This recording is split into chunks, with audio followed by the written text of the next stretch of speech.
suis heureux ce soir de vous saluer de nouveau au nom de notre aimable Seigneur Jésus, le Fils de Dieu ressuscité. Sa présence était déjà ici quand je suis entré. Nous nous attendons donc à voir infiniment au-delà de tout ce que nous pourrions même faire ou penser ce soir, à ce que Dieu répande sur nous ses bénédictions et exalte Jésus-Christ au milieu de nous. Les 2 derniers soirs, je parlais. Dimanche soir, je pense que nous avons eu un service de guérison. Et lundi soir, j'ai prêché. Et j'avais commencé un sujet dimanche matin au tabernacle. Et j'ai pensé que pendant que nous attendions que l'auditoire augmente un peu, j'allais en quelque sorte exprimer ouvertement mes sentiments. Je suis un de ces jours, si Dieu le veut et qu'il m'aide, j'aimerais vraiment avoir plusieurs campagnes où on juste entrer là et prêcher ou enseigner l'Écriture et faire des appels à l'autel, s'agenouiller à l'autel et prier pour les gens, comme nous, baptistes à l'ancienne mode, le faisions autrefois. Je n'ai entendu que 2 baptistes dire « Amen ». Eh bien, les autres, où êtes-vous ce soir? Quelqu'un disait « Frère Branham, étiez-vous baptiste ?» J'ai dit « Oui ». J'ai dit « Une fois, je prêchais ici dans l'Arkansas. Un homme âgé avait été guéri. Il était nazaréen. Le lendemain, il portait ses béquilles sur le dos en parcourant la ville, avec une pancarte dessus. Hier soir, Dieu m'en a débarrassé. Il était vraiment très handicapé. C'était à Little Rock. Ça faisait plusieurs années qu'il était comme ça. Et tout le monde le connaissait parce qu'il se déplaçait et posait son chapeau par terre, rempli de crayons qu'il vendait. Et comme tout le monde le connaissait, la chose a vraiment déclenché, a vraiment produit beaucoup d'effets dans la ville. Quelques soirs plus tard, pendant que j'étais en train de prêcher, il s'est levé. Il a dit « Une petite minute, frère Branham. Est-ce que ça vous dérange que je vous demande quelque chose ?» J'ai dit « Non, monsieur. » Et il a dit « Eh bien, il a dit, quand je vous ai entendu prêcher, j'ai su que vous étiez nazaréen. » Il a dit « Ensuite, j'ai vu que nous étions entourés de pentecôtistes ici. Et quelqu'un m'a dit que vous étiez pentecôtiste. » Il a dit « Il y a un instant, je vous ai entendu dire que vous étiez baptiste. » Il a dit « Je ne comprends pas. » J'ai dit « Eh bien, c'est facile. Je suis un baptiste nazaréen pentecôtiste. » C'est ça, c'est ça. Nous sommes simplement... Nous croyons. Oh, mes amis, je ne fais partie d'aucune dénomination d'église. Et pourtant, je fais partie de chacune d'elles. Quand je me suis lancé dans ceci, j'ai dit, Christ est mon chef. Cette Bible est mon manuel. Et le monde est mon église. Alors c'est comme ça que je veux être jusqu'à ma mort. Maintenant, dans un soir ou 2, nous essayerons de recommencer un service de guérison. Quand nous aurons, bien sûr, en voyant ces lits de camp et ces brancards ici tout autour, j'aimerais voir quelque chose. J'ai vraiment hâte que quelque chose se produise ici, à Louisville, dans le Kentucky. Parce que ceci est l'état d'où je viens. Je n'ai jamais eu ce qu'on appelle une bonne réunion dans le Kentucky. Et je ne le dis pas dans un esprit critique. J'en ai eu pas mal de mauvaises dans pas mal d'endroits. Mais je veux dire qu'ici même, chez moi, c'est vraiment difficile. Vraiment très difficile de briser ça. Je ne sais pas pourquoi, mais je pense que c'est parce que Jésus a dit, dans son propre pays, comment ce serait. Et c'est probablement comme ça. Mais nous n'arrivons jamais à voir beaucoup de miracles extraordinaires. J'ai eu un service ici, il y a 1 an ou 2, à Jeffersonville. Mais il s'est trouvé que la femme dont il s'agissait venait d'ici, quelque part dans le Kentucky. Elle était devenue comme de la craie, depuis ses membres vers le bas. Plutôt depuis la hanche, en descendant vers ses membres. Et Elle n'avait pas marché depuis 17 ans. Beaucoup d'entre vous y étaient ce soir-là et se souviennent du cas. Elle s'est levée d'un coup et elle est sortie du tabernacle en marchant normalement. Maintenant, j'aimerais que quelque chose démarre ici à Louisville, où je pourrais voir un réveil à l'ancienne mode se répandre à travers cette belle grande ville. C'est une ville comme toutes les autres villes. Elle est tout aussi perverse. Vous savez que c'est la vérité. Je ne cherche pas à dénigrer le Kentucky. En effet, je suis moi-même du Kentucky. D'accord. Mais c'est la vérité. Elle est perverse. Ici, c'est la patrie de tous les whiskies, de toutes les distilleries, de toutes les combines perverses et toutes les choses du genre. C'est ici que ça se passe, aux alentours de Louisville, dans le Kentucky. C'est donc le siège de Satan. Mais nous pouvons le mettre en pièces avec l'évangile de Jésus-Christ. Si nous nous mettons tous ensemble, c'est vrai, nous devons unir nos forces et pousser ensemble. Il y a quelque temps, un évangéliste très célèbre dans le pays disait, en parlant des services ici, il disait, « Eh bien, voici ce qu'il y a. » Il disait, « Quand je vais dans une ville, tout ce qui se trouve dans la région doit parrainer mes réunions. Sinon, je n'y vais pas. » C'est ça. Eh bien, pensez un peu. Je pense qu'il y a peut-être 60 ou 70 grosses églises baptistes, rien qu'à Louisville. Voyez? Et que dire des méthodistes? C'est une ville méthodiste. En effet, Asbury se trouve ici. Qu'est-ce que cet homme aurait s'il venait dans cette ville, rien qu'avec les méthodistes et les baptistes, sans compter les presbytériens et tous les autres? Maintenant, combien y a-t-il d'églises du plein évangile ici dans la ville? 2 ou 3 petites missions quelque part par ici, juste des petites églises, ici et là. Et elles sont en guerre l'une avec l'autre. Alors, lorsque vous venez ici, vous devez vous appuyer sur la force de votre propre ministère. C'est vrai. Et même, chacun est semblable à un politicien qui arrive.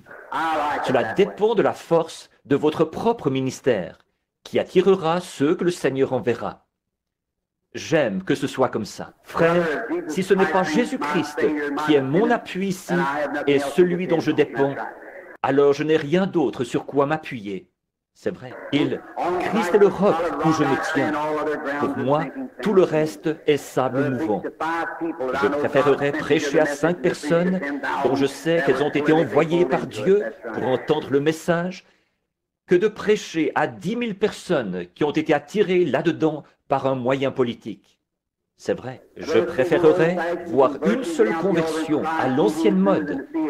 Quelqu'un qui s'agenouille à l'autel, qui crie et qui pleurniche jusqu'à ce qu'il s'en sorte, que de voir 10 000 personnes qui se lèvent en se contentant de dire « Eh bien, je vais essayer ça. » Essayer ça, il n'est pas un Christ qu'on essaye.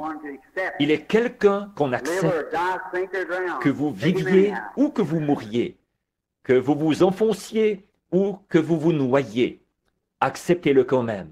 C'est vrai. Si je priais pour 10 000 personnes ce soir et qu'elles meurent toutes demain matin, demain soir, je reviendrai ici prier pour les malades, en croyant que la parole de Dieu est vraie.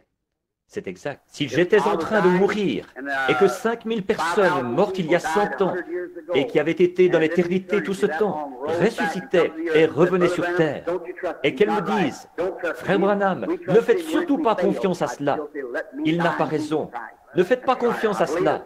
Nous lui avions fait confiance. Nous sommes partis. Nous avons échoué. » Je dirais quand même « Laissez-moi mourir en Jésus-Christ. » C'est vrai. J'y crois et j'y mets tout mon cœur. Il est entièrement attaché à cela et j'y crois de tout mon cœur et je compte sur lui et j'aime son peuple. Je vous aime, vous, concitoyens du royaume de Dieu, et je veux me tenir à vos côtés et porter le fardeau. Maintenant, ce soir, j'avais annoncé hier soir que j'allais parler pendant un petit moment ce soir, le Seigneur voulant. Je ne veux pas vous garder trop longtemps et vous fatiguer. Parce que nous nous attendons, j'ai mis un genre de toison devant le Seigneur pour cette réunion. Et je m'attends à ce que Dieu fasse quelque chose qui va donner une impulsion à la réunion ici dans la ville. Priez, remplissez votre rôle. Alors, quand le jugement viendra, tous nous pourrons nous tenir là et dire que nous avons rempli notre rôle. Au chapitre 20 de l'Exode, et en commençant au verset 7, je voudrais parler juste quelques instants, si Dieu le permet, sur un trait, eh bien, je dirais, pas un sujet extraordinaire, mais un bon sujet. Dimanche dernier, à l'école du dimanche au tabernacle à Jeffersonville, nous avons abordé le sujet de la rédemption par le sang. Et voici ce que j'essaie de faire. Si vous voulez savoir pourquoi je fais ceci ici, beaucoup d'entre vous disent ne m'avoir jamais vu prêcher dans une campagne de guérison. Mais je le fais dans un but. Je pense que si je pouvais amener les âmes à être brisées et à venir à l'autel, alors je trouverais grâce devant Dieu pour Louisville. C'est vrai. Une fois que les gens s'humilient vraiment devant Dieu et prient. Et puis, il y en a beaucoup parmi vous, mes amis, qui prient, qui jeûnent, mais qui ont peur de prendre possession de l'objet de leur prière. C'est vrai. Voyez? Eh bien, ça ne vous avancera à rien de jeûner et de prier, à moins que vous n'ayez des œuvres qui accompagnent ça. Vous aurez beau avoir toute la foi possible, ça ne vous avancera absolument à rien, à moins de vous avancer jusque-là, de faire face à la chose et de vous en emparer. C'est tout. Vous devez aller de l'avant. Vous devez vraiment faire le pas et le faire quoi qu'il arrive. Quand vous demandez quelque chose, allez le chercher. Dieu a dit que ça vous appartient. Alors, n'acceptez rien de moins. Allez chercher ce que vous avez demandé. Faites ça et voyez le résultat. Oui, ne reculez pas en disant « Eh bien, je vais accepter ça, faute de mieux. Je vais prendre ce qu'il y a de mieux. Dieu m'a promis ce qu'il y a de mieux. C'est ce que je veux. » Et pendant ces 23 ans où je l'ai servi, il m'a donné cette place-là. Et aussi longtemps que je le crois et que je l'aime et qu'il m'aime, ce sera exactement comme ça, parce qu'il est tenu d'exécuter sa parole. Tout ce que vous demanderez en priant, croyez que vous l'avez reçu, et cela vous sera accordé. C'est ce qu'il a dit, pas vrai? C'est bien. D'accord. J'aime vous entendre dire « Amen ». Vous savez, sœur Rouvert, « Amen », ça veut dire qu'il en soit ainsi, pour moi, vous savez. Et quand je me mets à parler et que je n'entends personne dire Amen, ça me rend perplexe. Il y a quelque temps, je prêchais dans une petite église et je n'ai pas beaucoup de bonnes manières à la chair, selon, je suppose, la théologie d'aujourd'hui. Et donc, je suis devenu, je suppose, un peu turbulent. Je pense que j'ai sauté sur le dessus de la chair, comme ça. J'ai empoigné le micro et je suis resté assis là, avec les pieds qui balançaient, en prêchant de toutes mes forces. Je suis revenu à moi, je ne savais pas ce que je faisais. Quelques minutes plus tard, j'étais de nouveau perdu et je me suis retrouvé au milieu de l'allée centrale, en train de retrousser mes jambes de pantalon. Je ne sais pas pourquoi, mais j'étais vraiment... J'aurais aimé rester là encore quelque temps. Ça, c'est une chose que j'aimerais dire. J'étais quelque part où j'avais vraiment du plaisir.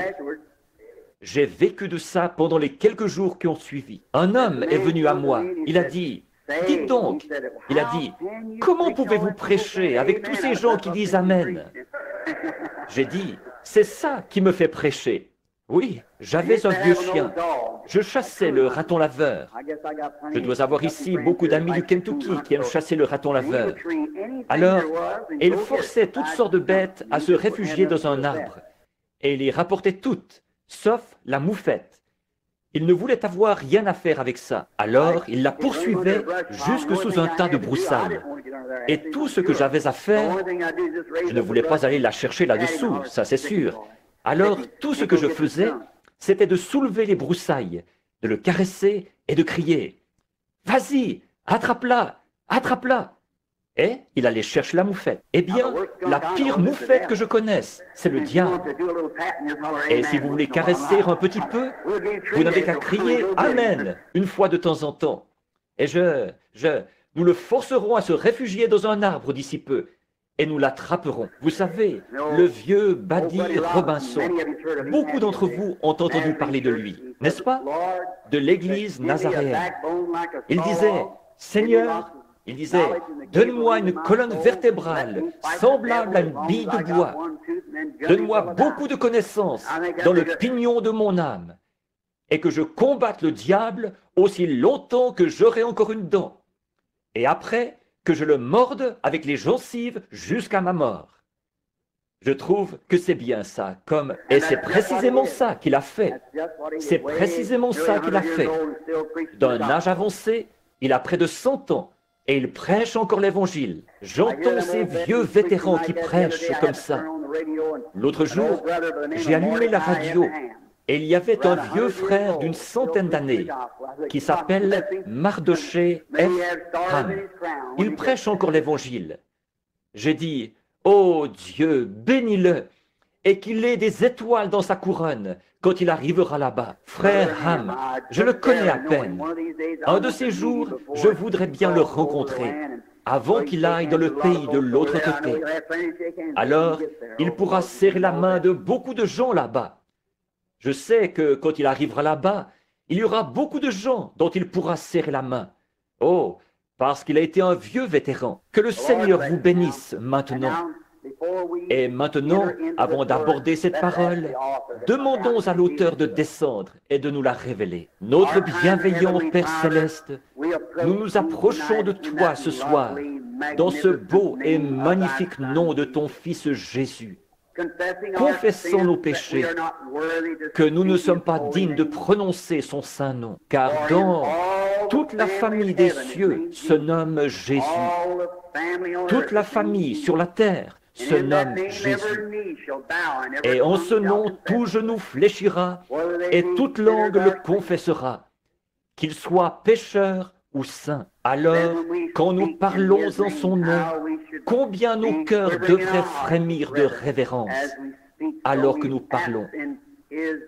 Donc, nous te demandons en son nom, avec révérence, de venir à nous ce soir, Seigneur. Nous sommes ici au milieu d'une grande ville, remplie de toutes sortes de combines que Satan utilise pour lier les gens, comme leur entreprise, les jeux d'argent, la prostitution, le whisky, les cigarettes. Oh Dieu! Et beaucoup de ministres à la chair laissent passer ça, comme si c'était juste une chose parmi tant d'autres. Mais, ô Dieu, donne-nous la voix de l'avertissement, afin que nous prêchions l'Évangile droitement et fidèlement, que nous mettions la cognée à la racine de l'arbre, que les éclats volent où ils veulent. Mais aide-nous, Seigneur, à prononcer un jugement sur ces choses, et à prêcher l'Évangile de ton cher Fils Jésus. Ô Dieu, permets que quelque chose se produise qui secouera cette ville pour le royaume de Dieu, de sorte que même les églises au coin des rues qui essayent d'avancer tant bien que mal avec quelques membres, ô Dieu, puissent ces églises se remplir à déborder de braves gens sanctifiés à l'ancienne mode, nés de nouveau. Accorde-le, Seigneur, et puissions-nous recevoir un réveil à l'ancienne mode envoyé par Dieu, qui secouera la ville d'un bout à l'autre, qui éliminera toute la méchanceté. Ô Dieu, ne nous donne pas seulement quelques jours de réunion, donne-nous un réveil qui fermera les débits d'alcool et qui mettra les choses en ordre, qui fera que les gens viennent quand la cloche de l'église sonne, qu'ils s'assemblent à l'autel et qu'ils prient avant le message du pasteur et qu'ils soient prêts. Ô Dieu, accorde-le. Maintenant, ce soir, il y a peut-être des malades ici, Père.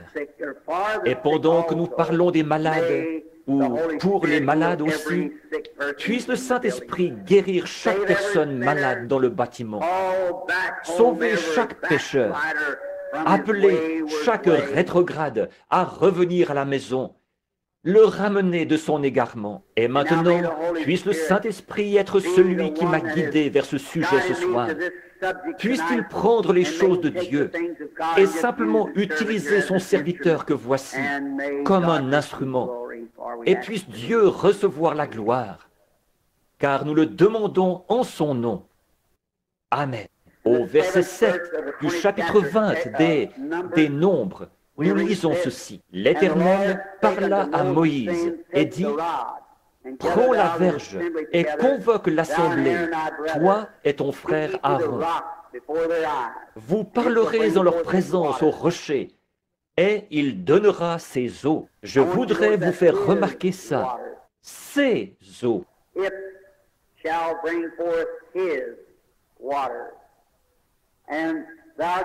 Il donnera ses eaux. Tu feras sortir pour eux de l'eau du rocher, et tu abreuveras l'assemblée et leur bétail. Moïse prit la verge qui était devant l'Éternel, comme l'Éternel le lui avait ordonné. Moïse et Aaron convoquèrent l'assemblée en face du rocher. Et Moïse leur dit, « Écoutez, rebelles, est-ce du rocher que nous vous ferons sortir de l'eau ?» Puis Moïse leva la main et frappa 2 fois le rocher avec sa verge. Il en sortit des eaux en abondance. L'assemblée but et le bétail aussi. Que le Seigneur prenne maintenant ces quelques paroles, alors que nous reprenons notre sujet d'hier soir, pour en venir à ceci, Dieu voulant. Et maintenant, je veux que tous les malades qui sont ici ce soir. Or, Billy n'a pas distribué de carte de prière aujourd'hui, parce que je lui ai dit de ne pas le faire. J'ai dit, va là-bas, Billy, et dis-le à frère Coble, et je vais simplement, j'essaye quelque chose pour la gloire de Dieu. Je demande vraiment à Dieu de nous aider, de nous donner des âmes qui entreront dans le royaume, et des croyants qui s'affermiront dans la foi, et s'avanceront, même sans rien d'autre. Ils s'avanceront jusque-là et diront, « Ô Dieu, je te crois sur parole. » C'est ça. Voilà la manière initiale. La première manière est la meilleure manière. C'est vrai. Prenez Dieu au mot. Et si vous ne pouvez pas faire ça, alors, bien sûr, Dieu envoie d'autres choses, comme des dons et des signes pour confirmer sa parole, pour la confirmer à chaque croyant. Donc, dimanche, nous avons vu la rédemption par le sang. Nous prenons maintenant Israël pendant son voyage, alors qu'il sortait de l'Égypte, un type du monde, et qu'il faisait route vers la Palestine, le pays promis. Je trouve que c'est de toute beauté. J'aime vraiment ça. Pratiquement chaque semaine, je m'assieds pour lire ce livre de l'Exode d'un bout à l'autre, si je le peux, ou autant que possible. Je l'aime, parce que c'est un type parfait de l'Église d'aujourd'hui, son état, et la manière dont Dieu agit. La manière dont il a agi en ce temps-là, ce qu'il a fait dans le domaine naturel en ce temps-là, c'est ce qu'il fait dans le domaine spirituel maintenant. Vous le voyez? Or, là-bas, il a conduit l'Israël naturel dans un lieu qu'ils ont vu. Regardez, il les a fait sortir d'un certain pays pour les faire entrer dans un autre pays naturel. Maintenant, nous sommes déplacés par le Saint-Esprit pour entrer maintenant dans le pays promis. Vous croyez que nous sommes en route vers un pays promis? Il y a plusieurs demeures dans la maison de mon Père. Si cela n'était pas, je vous l'aurais dit, j'irai vous préparer une place. Pas vrai? Alors, nous avons un pays promis vers lequel nous nous dirigeons. Et chaque jour représente une borne kilométrique.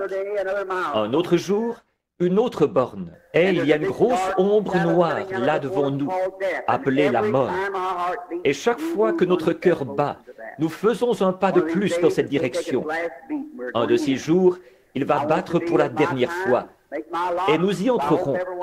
Je veux être là à mon heure, accomplir ma destinée. Comme c'est le cas, je l'espère, pour chacun de vous ce soir. Quand je saurai qu'elle se trouve juste devant moi et que je dois l'affronter, je ne veux pas être un lâche. Je veux m'envelopper dans le manteau de sa justice et m'y engager. En sachant ceci, je suis sûr que je le connais dans la puissance de sa résurrection. C'est vrai, afin que, quand il appellera à se relever d'entre les morts, je sois appelé avec ceux qui sont vivants. Dieu est Dieu des vivants.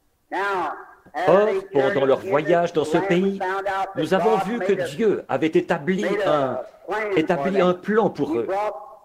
Il a apporté la rédemption par le sang. Puis nous avons vu qu'il apporte la rédemption aussi par la puissance.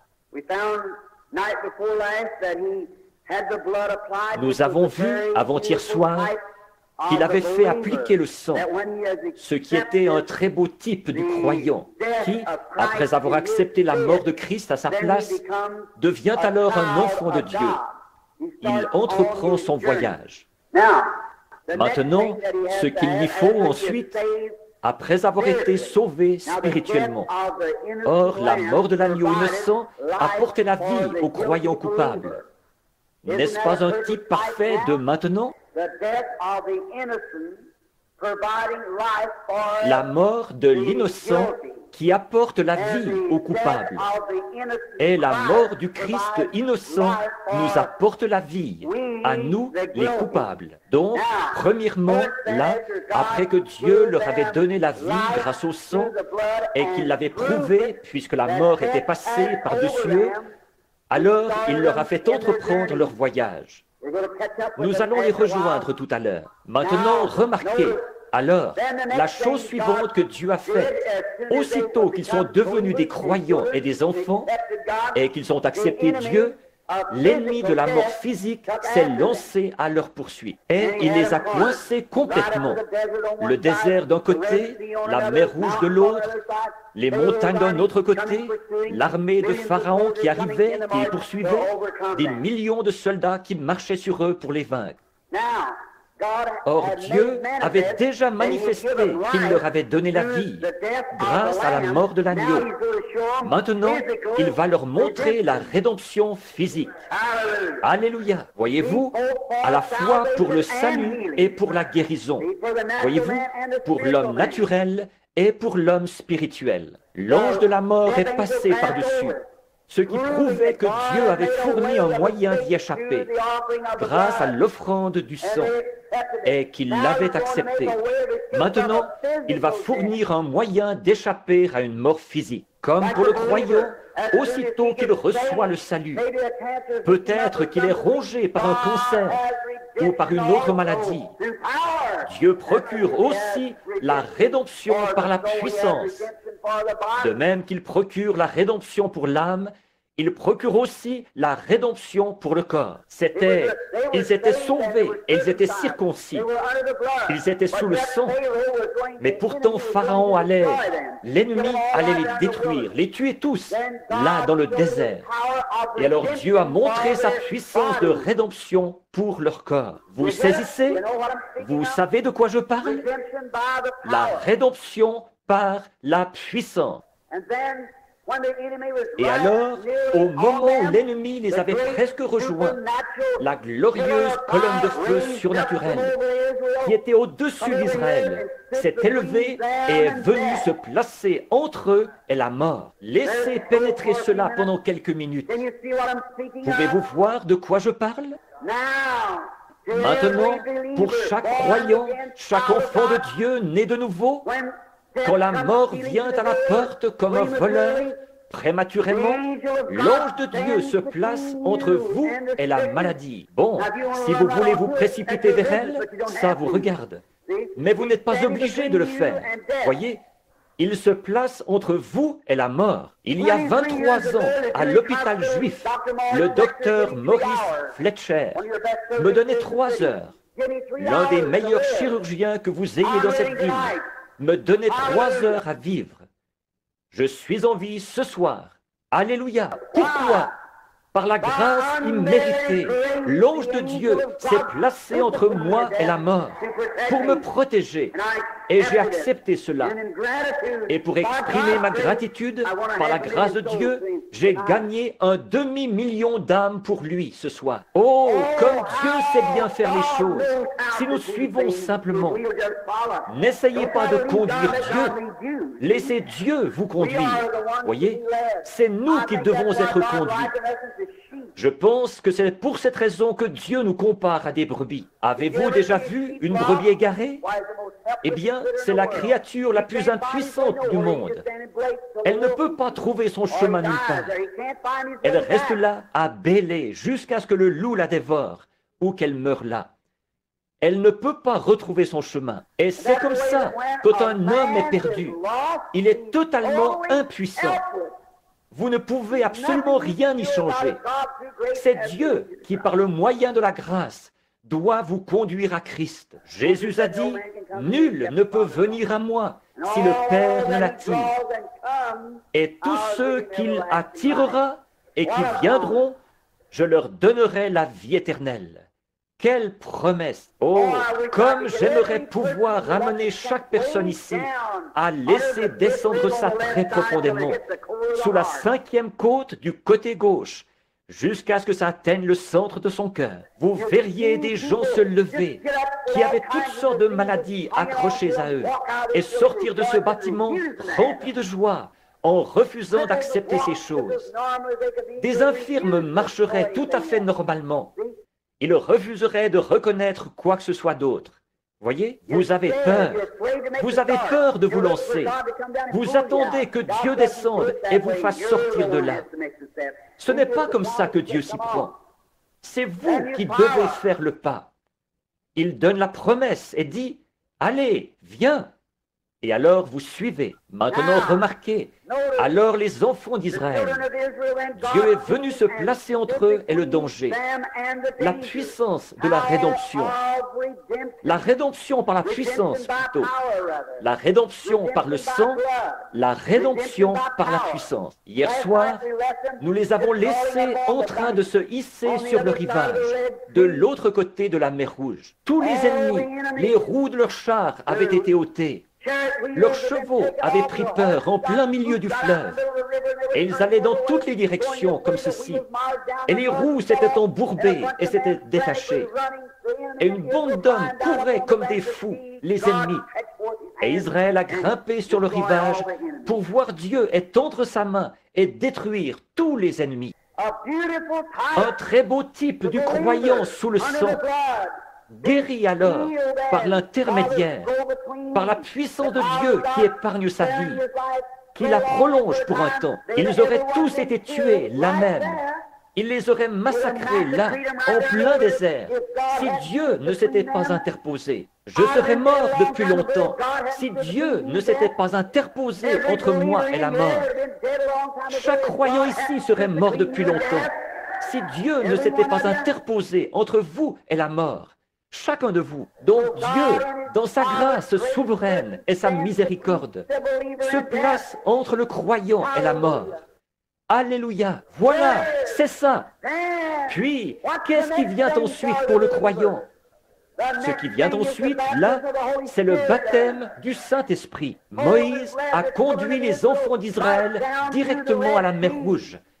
Ils ont été baptisés dans la mer Rouge. La mer, l'eau, qui représente l'Esprit. Quand il a frappé le rocher, de l'eau en est sortie. C'était un type de Christ dans Jean 3, 16. Dieu a tant aimé le monde qu'il a donné son Fils unique, afin que quiconque croit en lui ne périsse pas, mais qu'il ait la vie éternelle. Remarquez, un peuple en train de périr dans le désert fut sauvé par un rocher frappé.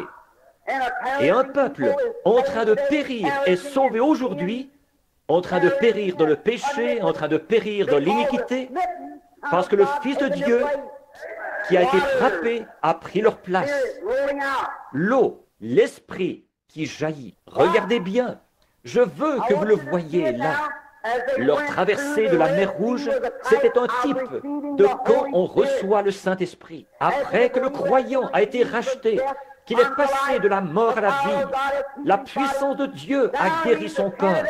Maintenant, il est candidat au baptême du Saint-Esprit. Maintenant, il a un voyage là-bas devant lui.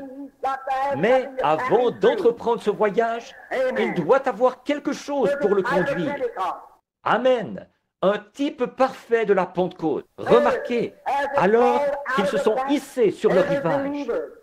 Chaque croyant, quand vous entrez et que vous êtes sauvé, que vous acceptez le sang de Jésus, vous cherchez encore à vous cramponner à ceci et à vous cramponner à cela, et vous ne pouvez pas abandonner ceci, et vous ne pouvez pas abandonner cela. Au bout d'un moment, Dieu va peut-être faire de bonnes choses pour vous, Cependant, vous ne pouvez pas abandonner vos cigarettes. Et vous devez prendre un petit verre avec les copains de temps en temps. Mais ce qu'il vous faut faire, c'est de traverser la mer Rouge. Quand ils sont ressortis de l'autre côté, voilà, c'est ça. Je veux que vous le voyiez. Alors qu'ils ressortaient de l'autre côté, qu'ils se hissaient sur le rivage, en regardant derrière eux, ils ont vu tous ces vieux chefs de corvée qui les avaient battus et qui avaient tué certains d'entre eux. C'est comme le concert, la cigarette, le tabac, le whisky et tout le reste, qui rendent les jeunes fous, qui les envoient à l'asile, dans les hôpitaux, et qui produisent dans ce monde une bande névrosée et tout le reste. Quand ils ont regardé derrière eux, et qu'ils ont vu toutes ces choses qui se débattaient désespérément, et qui mouraient dans la mer, frère, vous parlez d'une réunion. Ils en ont eu toute une. Moïse! Oh, je vais laisser ceci pénétrer profondément. J'espère que ça va descendre tout au fond. Moïse, le plus grand prophète qui ait jamais vécu à part Jésus-Christ. Il n'y a jamais eu un homme à qui Dieu ait parlé comme il l'a fait à Moïse, à part Christ. Il a dit, lorsqu'il y aura parmi vous quelqu'un qui est spirituel ou prophète, je lui ferai voir des visions et je me ferai connaître à lui. Mais il n'en est pas ainsi de mon serviteur Moïse. À lui, je parle de bouche à oreille. C'est vrai, Moïse, cet homme plein de dignité, dès qu'il a vécu cette expérience, qu'il a vu tous ces chefs de corvée morts, alors il a su que toutes ces choses avaient disparu à jamais. Toutes ces choses qui les avaient contraints, battus et fouettés, c'était terminé. Il a levé les mains et il a chanté dans l'esprit. Oh là là, ça n'a jamais été typifié et ça ne le sera pas tant que nous n'arriverons pas là-haut dans la gloire. Quand tout fut achevé, là, il chanta dans l'esprit. Et quand nos corps auront été rachetés, c'était un type du Saint-Esprit qui est venu à la Pentecôte quand nous avons traversé la mer. C'était un type de la Pentecôte. Et Moïse, dans le type à ce moment-là, quand il a eu traversé ça, il a chanté dans l'esprit. Celui-ci est venu le jour de la Pentecôte. Et quand le corps sera parfaitement racheté, maintenant, notre âme est parfaitement rachetée. C'est vrai, elle ne peut périr. Elle a la vie éternelle. C'est ce que dit la Bible. Oh, je me sens bien. Remarquez pourquoi. Parce que je sais que c'est ainsi dit le Seigneur. J'ancre simplement mon âme là. Je continue à marcher et je dis, Satan, siffle contre moi tant que tu voudras. Ça ne me dérange pas. Parce que je sais en qui j'ai cru. Et je suis persuadé qu'il a la puissance de garder mon dépôt jusqu'à ce jour-là.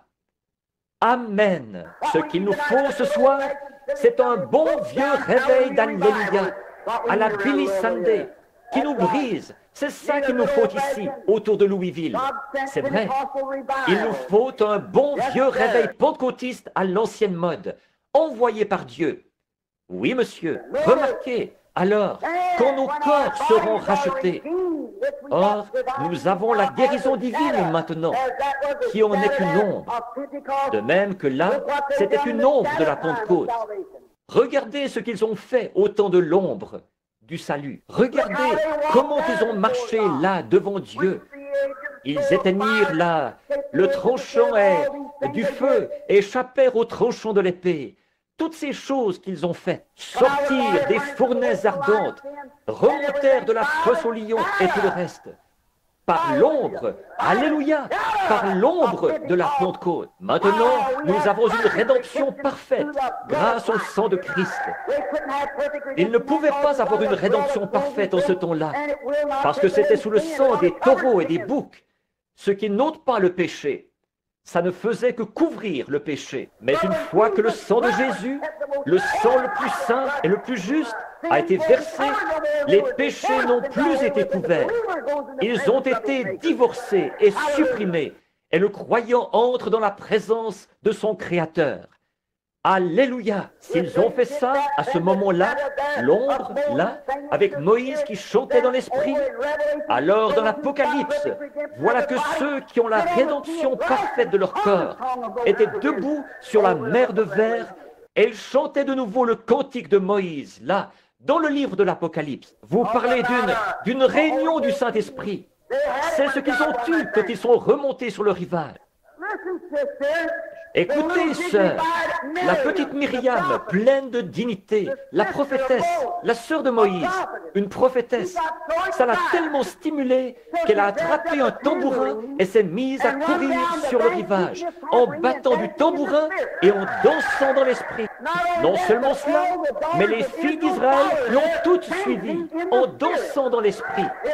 Si ça, ce n'est pas une effusion du Saint-Esprit, je n'en ai jamais vu une. Alors, bien sûr, si toutes ces nations ritualistes et pleines de dignité avaient pu regarder dans leurs jumelles et voir ça, elles auraient dit « fanatisme ». C'est vrai. Mais c'était Dieu. C'est vrai. Les choses pleines de dignité regardent de haut aujourd'hui ce que Dieu a béni. C'est vrai, ça me rappelle une histoire. Un homme avait une grande et belle ferme. Il avait construit de grandes et belles granges, tout ce qu'il y a de plus imposant et du plus grand chic. Mais il était trop paresseux pour cultiver. Bon, il y avait un autre fermier qui habitait près de lui. Sa grange ne valait pas grand-chose, mais lui était un vrai fermier. Et il avait rempli sa grange de bonne nourriture cette année-là. Et deux petits veaux sont nés, l'un dans l'une des granges, l'autre dans l'autre. Quand le printemps est arrivé, ils ont fait sortir les petits veaux de l'étable. Le petit veau qui venait d'ici, il avait été vraiment bien nourri. Oh, quand le vent s'est mis à souffler sur lui, oh là là, les sabots en l'air, il est parti à fond de train en s'ébrouant, en faisant des bonds, en ruant et en s'en donnant à cœur joie. Alors l'autre fermier a fait sortir le sien là-bas. Il n'avait rien eu à manger, sauf des mauvaises herbes. Trop paresseux pour cultiver, trop paresseux pour le nourrir. Ça fait penser à certains de ces pasteurs. C'est vrai, c'est vrai. Trop paresseux. Ça a trop peu d'importance. Rien que des granges imposantes. C'est tout ce que vous avez. Mettez-y donc de la nourriture pour le veau. C'est vrai, c'est vrai. Le baptême du Saint-Esprit, prêché avec puissance, ça va les roussir. C'est vrai. Mais c'est ça qu'il leur faut. Un bon vieux roussissement à l'ancienne mode. C'est de ça que l'Église a besoin. C'est de ça que les membres ont besoin. Remarquez, et ce petit veau n'était plus qu'une ruine. Le pauvre petit était si maigre qu'en sortant de l'étable, il pouvait à peine marcher. Il a jeté un coup d'œil à travers une fente et il a regardé de l'autre côté. Et il a vu l'autre veau qui s'ébrouait. Il était bien gras et rondouillard. Il se sentait bien. Il avait mangé tout l'hiver. Et ce petit veau affamé a dit, en le regardant, « Quel fanatisme !» Oh, bien sûr, il était trop maigrichon pour penser autre chose. Mais je vous le dis, celui qui avait été bien engraissé là, pendant tout l'hiver, frère, lui, il savait où il en était. Il passait des moments merveilleux quand ce vent chaud s'est mis à souffler sur lui. Et tout homme qui est né de l'Esprit de Dieu, on va le traiter de fanatique ou d'autre chose. Mais quand ce vent chaud du printemps, du Saint-Esprit, commencera à venir, comme il l'a fait le jour de la Pentecôte, quelque chose va se produire. C'est vrai, les vents chauds commencent à souffler. Frère, vous êtes bien engraissés par l'Évangile, bien rondouillard, et vous vous sentez bien. Les sabots en l'air, allez-y, donnez-vous du bon temps. C'est ce que Myriam et les autres ont fait. Ils ont regardé en bas et ils ont vu que toutes les choses anciennes, ce qu'ils avaient fait autrefois, tout ça, c'était mort et enterré. Ils avaient déjà vu que Dieu avait accepté le sang. Ils avaient déjà vu sa puissance dans la guérison divine qui s'était interposée. Ils avaient traversé la mer Rouge et avaient été baptisés de l'Esprit. Ils marchaient de l'autre côté en passant des moments vraiment merveilleux. Ils ne se souciaient pas de ce que toutes les organisations pensaient. Amen. Quel type parfait du croyant aujourd'hui qui ose faire le pas. Dieu a promis qu'il pourvoirait à tous leurs besoins. Il a promis qu'il pourvoirait à tous nos besoins. Il ne leur a jamais dit, je prévoirai un moyen de guérison, je prévoirai un moyen de ceci, je prévoirai un moyen de cela. Il a dit, je serai avec vous. Alléluia. C'est ce qu'il nous a dit. Je serai avec vous et même en vous jusqu'à la fin du monde. C'est tout ce que j'ai à dire. Vous n'avez pas à argumenter sur ceci, cela ou autre chose. S'il est ici, ça me satisfait. La guérison divine est ici. La puissance est ici. Tout ce qu'il était là, il l'est maintenant. Jésus-Christ le même hier, aujourd'hui et éternellement. Donc, vous pouvez prendre votre théologie et vous noyer avec. Frère, moi je crois Jésus-Christ, le même hier, aujourd'hui et éternellement. Il a dit, je serai avec vous et même en vous jusqu'à la fin du monde. Oui. Et là, ils sont sortis et il était avec eux. Alors il a dit, oh, ils avaient un petit panier de pain sur la tête. Tout avait été mangé, terminé. Ils n'en avaient plus. Ils se sont couchés avec un petit creux ce soir-là. Mais le lendemain matin, quand ils se sont levés, il y avait du pain partout sur le sol. C'est ça la manière de Dieu de faire les choses. Il vous laisse arriver à la toute dernière minute. Et là, il vous montre ce qu'il peut faire à ce sujet. C'est vrai, il aime faire ça. Il aime surprendre son peuple. Vous, les hommes, vous aimez agir comme ça avec votre femme. Vous attendez jusqu'à son anniversaire en la laissant dans le doute, parce que vous l'aimez. C'est pour cette raison que Dieu nous laisse parfois arriver à la dernière extrémité. C'est parce qu'il nous aime et qu'il veut nous prouver de façon surnaturelle sa puissance. C'est parce qu'il nous aime. C'est pour cette raison-là qu'il le fait. Oui, il nous laisse simplement en arriver là, où nous sommes sur le point de faire le dernier pas. Et c'est là qu'il entre en scène. Il a laissé les enfants hébreux entrer tout droit dans la fournaise ardente.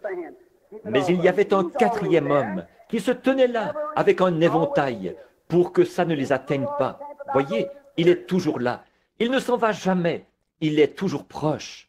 L'ange de l'Éternel campe autour de ceux qui le craignent. Là-bas, ce soir-là, ils ont ramassé ce pain le lendemain matin. Je peux voir ces Israélites qui venaient de traverser la mer Rouge. Ils venaient d'être rachetés par le sang. Ils avaient vu la puissance de guérison de Dieu, où la puissance miraculeuse se plaçait entre Israël et l'Égypte, et noyer les ennemis qui étaient en arrière. Comme le vieux cancer est parti pour toujours, la cécité était partie, la surdité était partie, le diabète était parti. Tout a été noyé là-bas, en arrière, dans le sang de Jésus-Christ. Comment vous sentez-vous? Oh, vous marchez dans la rue et une espèce de vieux critiqueur vous dit « Hé, une minute, es-tu sûr de ça? Ne me parle pas. » Amen, oh là là, je peux les voir là-bas en train de ramasser et de manger et de passer des moments glorieux. Tout comme une réunion du Saint-Esprit à l'ancienne mode. Voilà l'Esprit de Dieu qui descend sur l'un des saints. Il va lever le bras, recevoir la chose dans son cœur, comme ça, et crier très fort « Gloire au Seigneur !» Juste une réunion à l'ancienne mode comme ça. Oui, monsieur, ils en recueillaient de part et d'autre. Ils passaient des moments merveilleux. Or, ce pain n'a jamais cessé. Ça s'est poursuivi tout au long du voyage, pour eux. C'est vrai. Et c'était un type parfait de la Pentecôte en nous. Ça, c'était dans le domaine naturel. Ce pain n'a jamais cessé. Il est resté le même pain jusqu'à ce qu'ils entrent dans le pays promis. Pas vrai? Vous, les lecteurs de la Bible, vous le savez. Et alors, quand l'Église a été inaugurée le jour de la Pentecôte, quand les croyants étaient là-haut, il vint un bruit comme celui d'un vent impétueux, et il remplit la maison où ils étaient assis. Le même Saint-Esprit qui est descendu à ce moment-là, descend maintenant. Ça se poursuivra tout au long, depuis ce temps-là jusqu'à la fin du temps. Ça se poursuivra jusqu'à la fin. C'est notre pain. Eux étaient nourris de pain naturel. Nous sommes nourris de pain spirituel. Jésus a dit, « Je suis le pain de vie qui est descendu du ciel, d'auprès de Dieu. » Ils ont dit, « Nos pères ont mangé la manne dans le désert pendant 40 ans. » Il a dit, « Ils sont tous morts. » Oui, monsieur, mais celui qui mange ma chair et qui boit mon sang a la vie éternelle. Et je le ressusciterai dans les derniers jours. Je suis le pain de vie qui est descendu du ciel, d'auprès de Dieu. Si un homme mange de ce pain, il ne mourra jamais. Voilà, eux avaient le pain naturel. Nous avons le pain spirituel. Oh, je n'échangerai cela pour rien au monde. Merveilleux. Oh, vous dites, frère Branham, nous savons tous que vous êtes un fanatique. Eh bien, moi aussi, je suis un fou de Christ. Vous, de qui êtes-vous le fou? Vous êtes peut-être le fou du diable. Très bien. Alors, je préfère être un fou de Christ. Pas vous? Très bien. Remarquez, voici un autre point à propos de cette manne. Quand ils ont commencé à y goûter, ils ont dit, ça a un goût de miel. Oui, c'était sucré. Je peux voir ces vieux saints se lécher les babines et se régaler. C'était bon. Avez-vous déjà goûté ceci? Ceci aussi, c'est bon. Il est dit, goûtez et voyez, l'Éternel est bon. Cela a le goût du miel du rocher. J'ai souvent fait cette remarque bien des fois. David, autrefois, là, quand il en avait parlé dans son psaume, il avait dit, « Cela a le goût du miel du rocher. » David, étant un berger, il avait un petit sac. Il portait ça sur le côté et ils y mettaient toujours du miel. Les vieux bergers le font encore en Palestine. Et quand sa brebis malade s'emballait, alors tout de suite, il plongeait la main là-dedans et il en retirait un petit morceau de miel. Il prend ça et le frotte sur le rocher, sur un rocher de calcaire. Comme la brebis aime le miel, alors elle se met à lécher ce miel sur le rocher. Et il y a quelque chose dans le calcaire qui guérit la brebis malade. Et je vous le dis, nous avons un sac rempli de miel ici ce soir. Et nous allons appliquer ça sur le rocher, Jésus-Christ. Et les brebis malades, mettez-vous à lécher. Vous allez vous rétablir, c'est sûr et certain. C'est vrai. Vous n'avez qu'à lécher, lécher, lécher. Et pendant que vous léchez le miel, eh bien, vous allez absorber du calcaire. C'est sûr et certain. Aussi sûr que 2 et 2 font 4. Or, nous n'allons pas l'appliquer sur l'Église. Nous allons l'appliquer sur Christ. C'est là que ça doit se trouver. C'est vrai. En effet, la guérison, c'est en Christ qu'elle se trouve. Amen. Comme toute autre bénédiction rattachée à la rédemption. Remarquez, et une autre chose, quand elle a commencé à tomber, Aaron a reçu l'ordre d'aller en ramasser plusieurs homères. Or, si eux, ils essayaient d'en garder pour le 2e jour, elle se gâtait. Et c'est ce qu'on retrouve beaucoup ce soir parmi les gens qui ont le Saint-Esprit. Vous essayez de vous dire, eh bien, il y a 20 ans, nous avons eu un bon message. Nous avons passé des moments merveilleux. Ce soir, qu'est-ce que vous avez? C'est ça la question. Elle tombait chaque nuit. Elle n'a jamais manqué de le faire, pas une seule fois, sauf le sabbat, c'est vrai. Et alors, Dieu l'a envoyée nouvelle chaque nuit. Chaque jour, chaque heure, elle est venue. Remarquez, ces homères ont été mises en réserve. Il a dit, maintenant regardez, quand vous entrerez dans le pays et que vos enfants commenceront à poser des questions à ce sujet, il a dit, chaque sacrificateur qui entre maintenant dans le sacerdoce, après avoir reçu la permission d'entrer dans le lieu saint et tout, une fois ordonné comme sacrificateur, alors il avait le droit d'entrer et de prendre une bouchée de la manne originelle, qui était tombée au commencement. La toute première manne qui est tombée, ils l'ont ramassée et l'ont mise dans un homère. Et ils l'ont conservée. Et elle était réservée uniquement pour le sacerdoce. Maintenant, vous me direz, frère Branham, quel type y a-t-il de ça aujourd'hui? Eh bien, c'est nous qui sommes le sacerdoce. Vous êtes un sacerdoce royal, une nation sainte, un peuple acquis, offrant à Dieu des sacrifices spirituels, les fruits de lèvres qui célèbrent son nom. Amen. Voilà, c'est ça. Bon, maintenant, le jour de la Pentecôte, au moment où le Saint-Esprit, notre manne, descendait. Donc, tous les sacrificateurs à cette époque-là, sous l'Ancien Testament, quand ils s'engageaient dans le sacerdoce, ils savaient qu'ils allaient recevoir une bouchée de la manne originelle. Pas quelque chose de fabriqué, quelque chose de fabrication humaine qui lui ressemblait. Mais ils allaient recevoir une portion de la manne originelle. Eh bien, le jour de la Pentecôte, quand notre manne à nous a commencé à tomber, le Saint-Esprit est venu comme un vent impétueux. Il y avait là un groupe de gens pleins de dignité. Ils étaient 120 dans une chambre haute, portes fermées, fenêtres baissées. Ils étaient assis là Ils attendaient la promesse. Oui, bien sûr, ils avaient été avec Jésus. Ils connaissaient sa puissance et tout ça. Mais ils attendaient la promesse. C'est ce que nous voulons ce soir. Être, si ce groupe de gens-ci pouvait arriver à être d'un même accord, comme eux l'étaient ce soir-là, de nouveau la même chose se produirait ce soir, ici même, dans ce bâtiment, à Louisville, dans le Kentucky. De nouveau, ce qui s'était produit le jour de la Pentecôte. C'est vrai.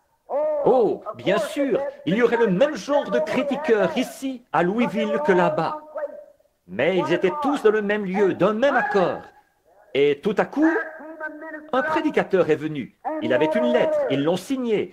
Ils ont reçu la main d'association et ils sont entrés dans la communion de l'Église. C'est peut-être comme ça que ça se passe aujourd'hui, mais pas dans ce temps-là. Ça, c'est à la manière des protestants. Le catholique, lui, il s'avance à l'autel. Il fait sa première communion. Il tire la langue, prend l'hostie, et le prêtre boit le vin. Et c'est ce qu'il devient. Mes frères, le jour de la Pentecôte, ils étaient d'un même accord, dans le même lieu, et tout à coup, il vint du ciel. L'homme n'a eu rien à voir là-dedans. Un bruit comme celui d'un vent impétueux. Il remplit toute la maison où ils étaient assis. La puissance de Dieu est descendue sur eux. Les voilà qui sortent dans la rue, en se comportant comme une bande de fous. Comme ils l'avaient fait là-bas, après avoir traversé la mer Rouge. Pas vrai? Ils poussaient des cris. Ils étaient tout excités. Ils titubaient. Ils parlaient avec des lèvres balbutiantes.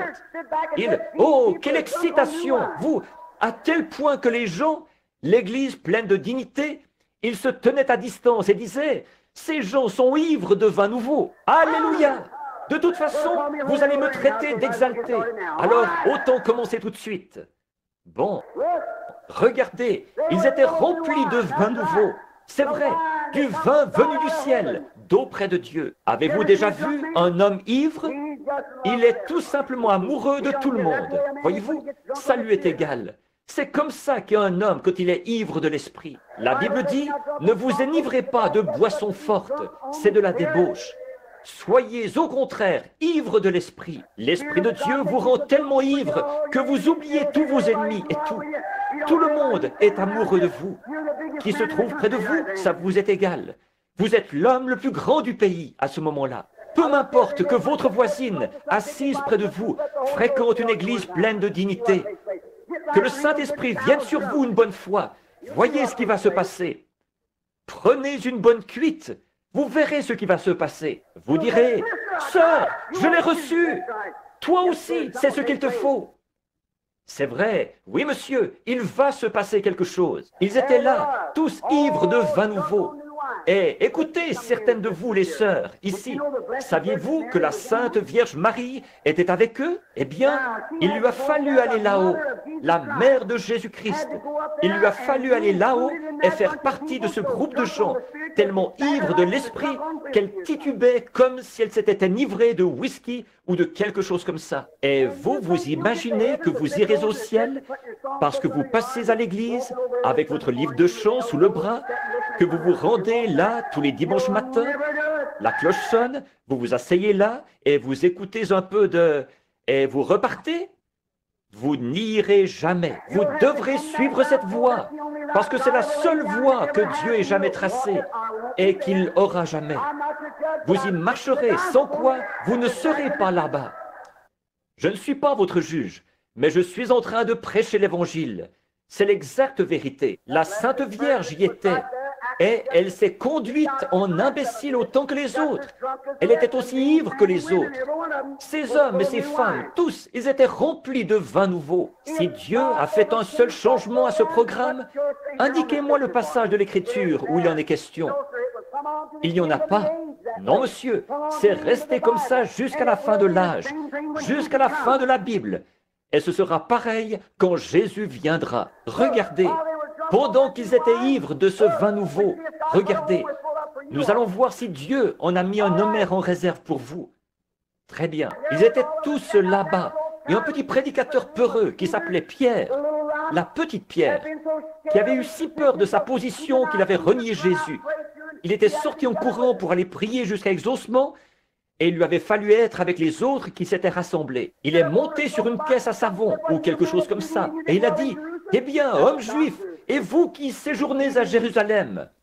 C'étaient des docteurs en théologie. Oh, il a dit, « Vous, hommes hommes israélites, et vous qui séjournez à Jérusalem, et ainsi de suite, sachez ceci, ces gens ne sont pas ivres, comme vous le supposez, car c'est la 3e heure du jour.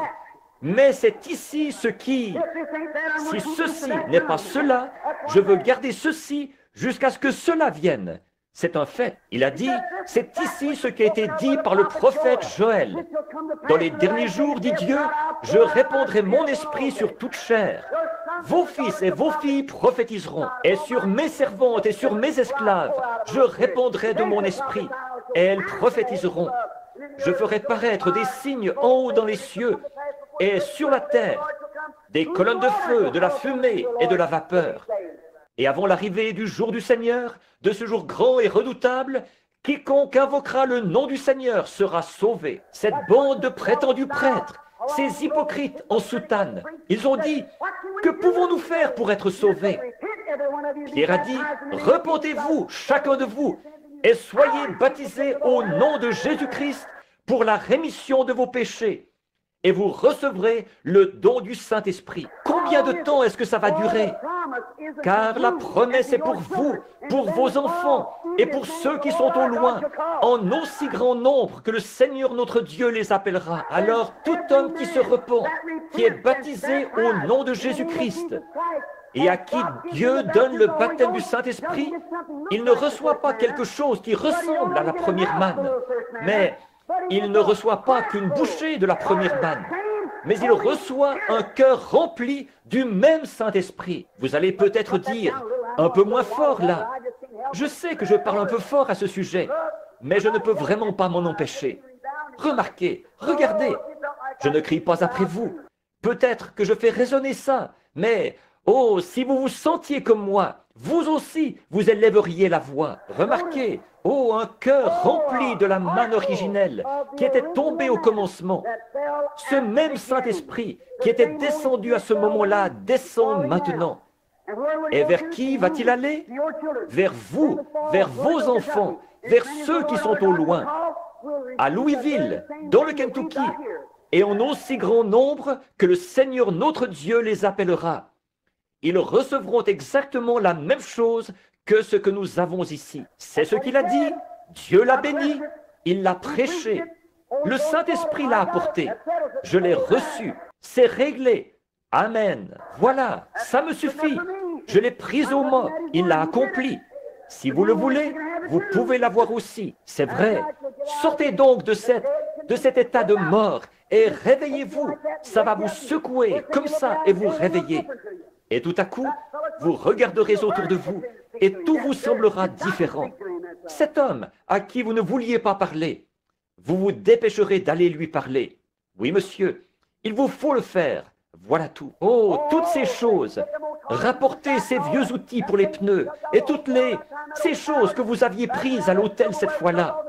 Cette serviette que vous aviez utilisée pour envelopper l'argenterie que vous aviez prise sur la table. Vous vous dépêcherez de les rapporter. Certainement. Oui, monsieur. Ça fera de vous une nouvelle créature en Jésus-Christ. Maintenant, regardez Marie. Oh là là, il faut se dépêcher. Nous avançons bien. Les voilà qui s'en vont maintenant dans le désert, après cette réunion à l'ancienne mode. Maintenant, ils sont en route. N'est-il pas étrange qu'ils aient été conduits directement au désert de Sin, directement au désert, directement à la source d'eau amère? Pouvez-vous imaginer Dieu qui emmène ses enfants, juste après qu'ils ont été sauvés et remplis du Saint-Esprit, à des sources d'eau amère? Bien sûr, il désirait leur exprimer de nouveau son amour. C'est vrai, ils sont arrivés là-bas. Vous savez, une fois que vous avez reçu le Saint-Esprit, vous rencontrez beaucoup d'obstacles. De nombreux malheurs atteignent le juste, mais de tous, Dieu le délivre. Dieu vous amène directement en face de ces choses pour pouvoir vous montrer sa puissance et sa bonté. C'est comme l'histoire que j'ai entendue du berger à Jérusalem qui avait cassé la patte de sa brebis. On lui a dit, « Oh, berger cruel, pourquoi as-tu cassé la patte de cette brebis? Il a dit, eh bien, elle n'agissait pas comme si elle m'aimait. Alors j'ai décidé de lui casser la patte pour devoir lui donner une attention toute spéciale. Et alors, elle m'aimerait à partir de ce moment-là. Parfois, Dieu doit vous alité, atteint d'une maladie, et le médecin qui dit que vous allez mourir. Alors Dieu pourra vous donner un petit traitement spécial pour que vous l'aimiez un peu plus.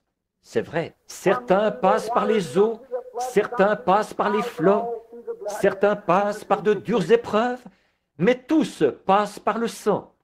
Jésus conduit son Église. Or, quand ils étaient là, que les eaux étaient amères et qu'ils ne pouvaient pas boire, Dieu a pourvu d'un moyen.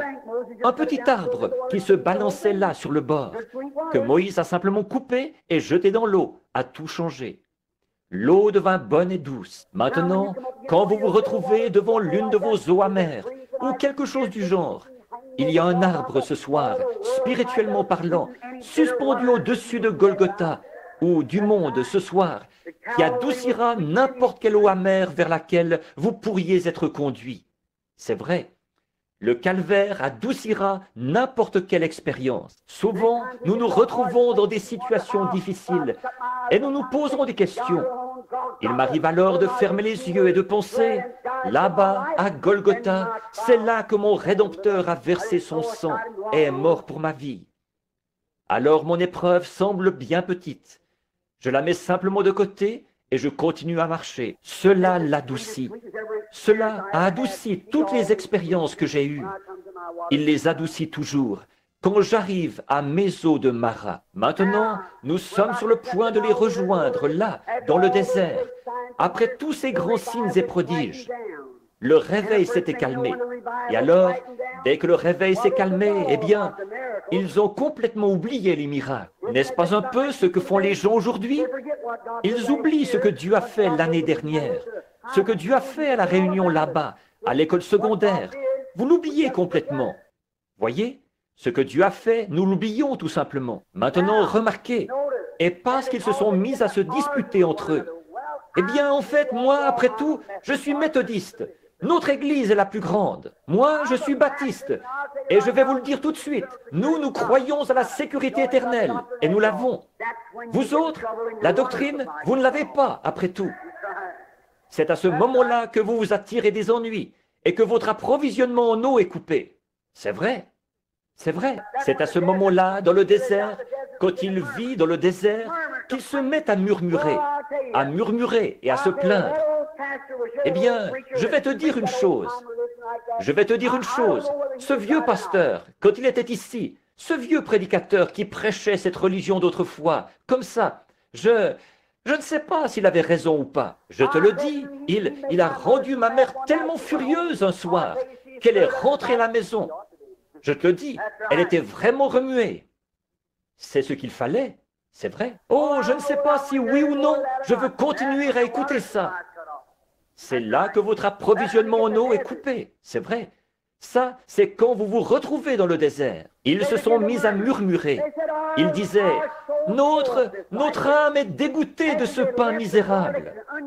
Après avoir quitté l'ail et les oignons de l'Égypte, ils mangeaient de la nourriture d'ange. Et ils se plaignaient quand même. N'est-ce pas comme l'Église? Maintenant, j'en arrive aux gens de la sainteté, là, à vous ici. Oui, à vous tous. Ils mangeaient de la nourriture d'ange et puis ils disaient, j'aimerais bien qu'on soit en Égypte pour avoir encore de l'ail. Il va y avoir Clayton, McMission et ses Wildcats au bar ce soir. Si je n'avais pas adhéré à cette espèce d'église, je pourrais y aller. Vous feriez tout aussi bien d'y aller. Là où sont vos trésors, là aussi est votre cœur. Vous n'avez jamais rien reçu au départ. C'est vrai, c'est vrai. Oh, j'aimerais faire ceci ou faire cela. C'est ça, toujours une plainte. Ils avaient quitté les eaux boueuses de l'Égypte pour boire les eaux pures du rocher des âges et ils s'en plaignaient. Ils avaient quitté le lieu des grands médecins vantards de l'Égypte, des grands vantards et tout, pour être avec le grand médecin. Ils avaient quitté ce lieu où on disait que le temps des miracles est passé, pour être avec les gens qui avaient des signes et des prodiges qui les accompagnent. Et ils se plaignaient quand même. Oh là là, oui monsieur. Là-bas, évidemment, Les Égyptiens, eux, c'étaient des gens des nations, froids, indifférents. Ils ne croyaient pas à ça, au miracle. Et puis, ils étaient là où ils avaient une colonne de feu autour d'eux. Nous l'avons ce soir. Ils étaient là où ils avaient la joie dans le camp, où ils jubilaient, où des miracles se produisaient et tout. Et ils s'en plaignaient. C'est pour ça que l'eau a tari. C'est pour ça qu'ils n'avaient rien à manger, ni rien à boire. C'est parce qu'ils murmuraient. Et c'est ce qui se passe avec les églises de la région de Louisville ce soir. Elles murmurent, elles se plaignent. Miséricorde, reprenez le collier. C'est ça. Qui est donc ce gars-là, ce Moïse? Pourquoi est-ce que nous avons écouté cet exalté de prédicateur finalement? Qu'est-ce que nous faisons ici? Et leur approvisionnement en eau a tari. Je pense à Moïse, ce grand homme. Il avait été instruit dans toute la sagesse des Égyptiens. Regardons-le quelques minutes. Considérons Moïse une minute. Regardez cet homme. Il était les Égyptiens. Ils étaient bien plus avancés que nous aujourd'hui pour ce qui est de la science médicale. Ils étaient bien plus avancés que nous. Il y a bien des choses qu'ils pouvaient faire que nous ne pouvons pas. Et Moïse avait le remède à tout. Et pendant qu'il était là-bas, pensez-y, il y avait environ 2 millions de personnes avec Moïse. Il y avait de jeunes enfants, il y avait des hommes âgés, des femmes âgées, il y avait des infirmes et des aveugles. Il naissait des bébés, des milliers chaque semaine. Et Moïse, le docteur Moïse, était là-bas dans le désert avec tous ces gens. J'aimerais regarder dans sa pharmacie, pas vous? J'aimerais voir ce que le docteur Moïse avait dans sa pharmacie. Jetons un petit coup d'œil dans sa pharmacie et voyons ce qu'il avait. Moïse, eh bien, qu'est-ce que tu avais là-dedans, Moïse? Eh bien, nous voyons que tout au long de ce voyage de 40 ans, il est né plus de 2 millions de bébés. C'est vrai. Qu'est-ce que tu as utilisé, Moïse? Qu'est-ce que tu as utilisé pour tous ces maux, ces douleurs, ces cancers, ces cas de cécité, de surdité, de mutisme? Mais on m'a dit que quand vous êtes sortis du désert, il n'y en avait pas un seul qui était faible parmi eux. Dites donc, certains médecins aimeraient bien regarder là-dedans, dans cette pharmacie-là, n'est-ce pas? Et une autre chose, Moïse, qu'est-ce que tu as aspergé sur ces gens pour que même leurs vêtements ne s'usent pas? Leurs souliers ne se sont jamais usés après avoir marché sur ces pierres. Si vous avez déjà été là-bas, vous savez à quoi ressemble le désert. On use une paire de souliers en 3 jours. Et en 40 ans, ils n'ont même pas usé un petit bout du cuir. Moïse, qu'est-ce qu'il y avait dans ta pharmacie? Regardons dedans. Je le vois. J'ai une prescription. Je suis l'Éternel qui te guérit. C'est réglé. Amen. Oh Moïse, mon père est allé par ici. Il vient de tomber et il s'est cassé la jambe. Qu'est-ce que tu as pour lui? Je vais regarder ça. Si tu obéis à ma voix, si tu fais tout ce que je t'ordonne, je ne te frapperai d'aucune des maladies dont j'ai frappé les Égyptiens. Car je suis l'Éternel qui te guérit. Dis-lui ça. Il s'est rétabli. Amen. C'est ça. Oh, il est gravement malade. Mon bébé a des coliques ou une pneumonie. C'est très grave. Docteur Moïse, qu'est-ce que je peux faire? Je vais voir ce que j'ai. Je suis l'Éternel qui te guérit. C'est réglé. Amen. Ils repartaient. C'est ça. Ils poursuivaient leur chemin dans la joie. C'est tout ce qu'il lui fallait. Je suis l'Éternel qui te guérit. Il y a 600 et quelques promesses bien claires concernant la guérison divine, rien que dans le Nouveau Testament.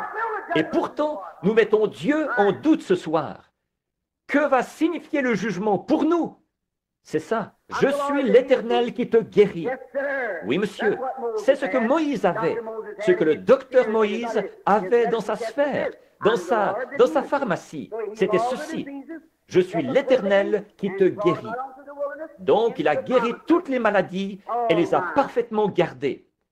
Il leur a fait traverser le désert et les a fait entrer dans le pays promis. Oh là là, ils avaient quitté tous les grands médecins vantards de là-bas pour être avec le grand médecin.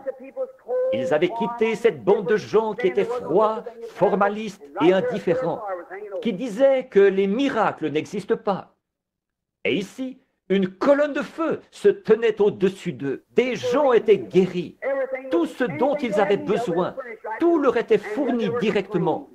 Et pourtant, ils se plaignaient quand ils ont manqué d'eau. Mais alors, dans la grâce souveraine de Dieu, malgré tout ça, comme vous ici, à Louisville ce soir, au milieu de tous ces cris, les jours des miracles sont passés. L'association des médecins essaie de stopper la guérison divine partout dans le pays. Vous ne la stopperez jamais. Autant vous arrêter tout de suite. Vous ne pouvez pas plus la stopper que vous ne pouvez stopper le soleil. C'est vrai, il y a quelques années, au début, quand j'ai commencé à prêcher la guérison divine à Jeffersonville, on n'en connaissait presque plus rien depuis bien des années. Cela a été difficile, mais frères, ce soir, il y en a des millions partout qui font entendre leur voix. Essayez de stopper ça? Impossible. Moi, l'Éternel, je l'ai planté. Je l'arroserai jour et nuit, de peur qu'on ne la ravisse de ma main. Il n'y a pas longtemps, je regardais des petits moineaux sur la statue de la liberté. Ils gisaient là. Ces petites créatures gisaient là, un peu partout sous la lumière. Et j'ai dit, qu'est-ce qui a fait ça? En m'adressant au guide. Il a dit, ils se sont fracassés la tête hier soir pendant l'orage. Ils sont venus dans la lumière et celle-ci les aurait conduits en lieu sûr. Mais ils ont cherché à éteindre la lumière. Et ils se sont fracassés la tête en cherchant à éteindre la lumière. J'ai dit, gloire à Dieu. Il a dû penser que j'étais fou. J'ai dit, ça me rappelle certaines personnes qui cherchent à éteindre la guérison divine et la puissance de la résurrection de Jésus-Christ. Vous allez vous fracasser la tête. Vous n'y arriverez jamais. Acceptez-la tout simplement et envolez-vous en elle vers un lieu sûr. C'est ça. Amen. Parle au rocher, Moïse. C'est ce que Dieu a dit à Moïse. Et il donnera son eau. Il donnera son eau. Il n'y a pas longtemps, dans un certain musée, je regardais une image de ce rocher qui avait été frappé. Et on aurait dit que c'était comme un petit filet d'eau de la grosseur d'une aiguille à tricoter qui en sortait.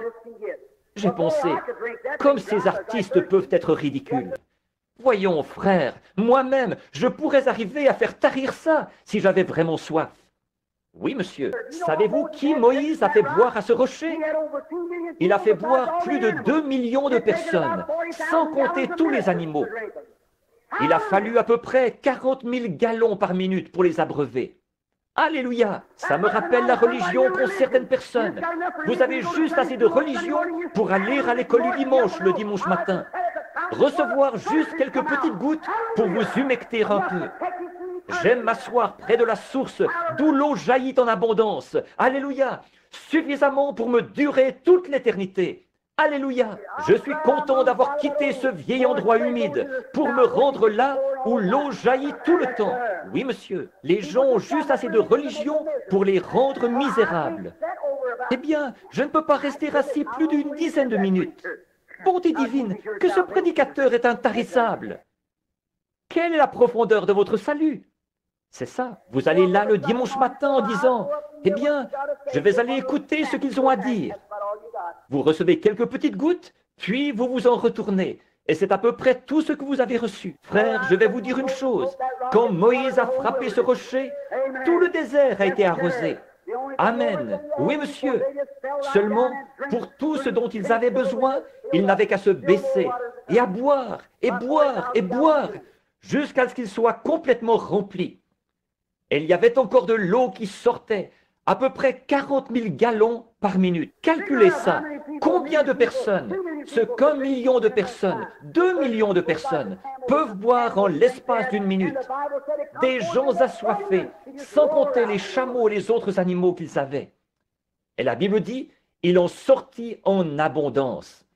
Elle jaillissait en mugissant et se répandait dans le désert. C'est comme ça que Jésus-Christ donne le Saint-Esprit. Pas juste un petit peu dire, eh bien, je crois que je vais aller adhérer à cette église. Oh là là! Oh, je ne peux pas supporter ce bruit. Ça me donne la chair de poule. Si jamais vous mourrez, vous crèveriez de froid si vous alliez au ciel. Parce que, frère, vous allez en entendre du bruit quand vous arriverez là-bas. La Bible dit qu'il crie « Alléluia » jour et nuit, tout le jour, puisqu'il n'y a pas de nuit. C'est vrai. Vous allez certainement mourir. Quand vous arriverez au ciel, le second jour là-haut. Oui, monsieur. Eh bien, tout ce que vous avez fait, c'est que vous êtes allés vous humecter un peu, c'est tout. Pourquoi ne pas vous asseoir près de la source jaillissante et la laisser couler jusqu'à ce qu'elle vous emporte Alléluia, en son sein, jusqu'à ce que vous ne vous possédiez plus et que vous ne sachiez plus où vous vous trouvez. Voilà l'état que vous voulez atteindre. Dans le temps, je disais à mon oncle et à mon papa, « Oh, moi, je sais nager !» dans le petit étang qu'il y avait là, sur Utica Pike. Un jour, papa est allé s'asseoir sur le caniveau. Il a dit, « Je veux te voir nager. » Le petit étang avait à peu près cette profondeur-là. J'étais debout sur une caisse à savon. Je me suis déshabillé, je suis monté en me pinçant le nez comme ceci. Et j'ai fait quelques petits sauts sur la caisse à savon. Je me suis lancé, la boue a giclé à droite et à gauche. Et je me suis mis à barboter dans la boue. J'ai dit, « Qu'est-ce que tu en penses, papa ?» Il a dit, « Sors de là. » Nager, ramper dans la boue, voilà ce que c'était. Tout le temps. On a beaucoup de membres d'église qui, eux aussi, rampent dans la boue. C'est vrai, des gens qui rampent dans la boue. Oui, monsieur. Un jour, mon oncle m'a emmené en bateau et je me vantais de savoir nager. Par ici, sur la rivière Ohio, où la profondeur de l'eau était d'une 20aine de pieds. Il a simplement pris la rame et il m'a fait basculer dans l'eau en disant « Maintenant, fais voir un peu !» Amen. Alléluia. À ce moment-là, soit que je nage, soit que je me noie. Oh là là. Autant s'y habituer tout de suite. Être emmené dans la source jaillissante, là où Dieu ouvre le rocher, là dans le désert, et déverse l'eau en abondance. Parle au rocher, a-t-il dit, et il donnera son eau. Peut-être, mon ami, ce soir, peut-être que c'est vous qui êtes en train de périr. Vous devriez parler au rocher. C'est ça. Peut-être que vous êtes allé partout. Peut-être que vous êtes allé à l'église, que vous vous êtes joint aux méthodistes, que vous vous êtes joint aux baptistes, et se sont fâchés contre vous. Alors vous êtes allé chez les presbytériens, et puis encore chez les pentecôtistes, chez les nazaréens, chez les pèlerins de la sainteté. Et vous ne comprenez toujours pas ces choses. Parlez simplement au rocher ce soir. Simplement. Est-ce que vous êtes en bon terme avec lui? Oui. Il a dit, parle au rocher. Et il donnera son eau. Il donnera son eau. Vous n'avez plus besoin de le frapper. Vous n'avez qu'à lui parler.